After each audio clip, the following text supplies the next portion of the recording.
Hello friends, welcome to சோழி வீடு. என்னோடய content உங்களுக்கு பிடிச்சிருந்ததுன்னா சேனலை சப்ஸ்கிரைப் பண்ணாதவங்க சப்ஸ்கிரைப் பண்ணுங்கள். உங்கள் ஃப்ரெண்ட்ஸ்க்கும் வந்து ஷேர் பண்ணி விடுங்க. இன்றைக்கி நம்ம என்ன பார்க்க போகிறோன்னா, என்னோடய செகண்ட் வீக் ஜேர்னியை தான் பார்க்க போகிறோம். என்னோடய டே 15 வெயிட் என்ன அப்படிங்கிறது பார்த்துடலாம். மார்னிங் எழுந்திரிச்சோடனே நான் வந்து வெயிட் செக் பண்ணேன். இன்றைக்கி வெயிட் வந்து 87.05 இருக்கேன். ஃபஸ்ட்டு வீக், அதாவது டே 7 முடிஞ்சு டே 8 நான் செக் பண்ணும்போது 87.90 இருந்தேன். அதாவது கிட்டத்தட்ட வந்து 0.85 கிராம்ஸ் வந்து எனக்கு கம்மியாக இருக்குது. நல்ல ரிசல்ட்டு தான். இதுக்கு வந்து நான் மார்னிங் எழுந்திரிச்ச உடனே மெட்டபாலிசம் ட்ரிங்க் தான் வந்து குடித்தேன். அது வந்து எனக்கு நல்லாவே சப்போர்ட் பண்ணிச்சு.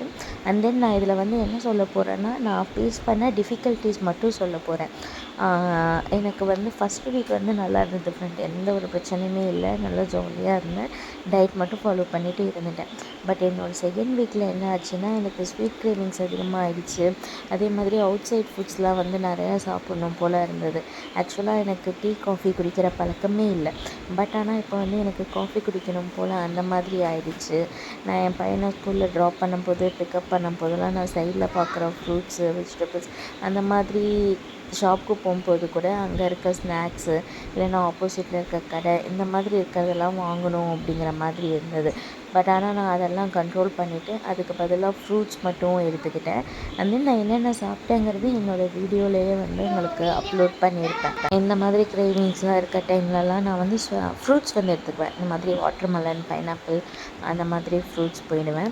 மேக்ஸிமம் வந்து தண்ணி நிறையா குடிப்பேன் ஃப்ரெண்ட்ஸ். நம்ம தண்ணி நிறையா எவ்வளோக்கு எவ்வளோ நிறையா குடிக்கிறோமோ அவ்வளோக்கு அவ்வளோ வந்து நமக்கு அந்த கிரேவிங்ஸ் வந்து கம்மியாயிடும்.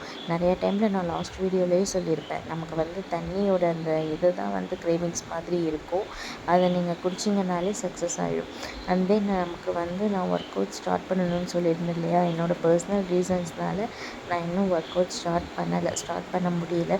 பட் ஆனால் கண்டிப்பாக ஒர்க் அவுட் ஸ்டார்ட் பண்ணணும். நான் ஸ்டார்ட் பண்ணிட்டேன்னா என்னோடய ஃபாலோ அப்பும் உங்களுக்கு சொல்கிறேன். நம்ம 3rd வீக்கில் பார்க்கலாம். அது வரைக்கும் stay tune. Tata, bye bye.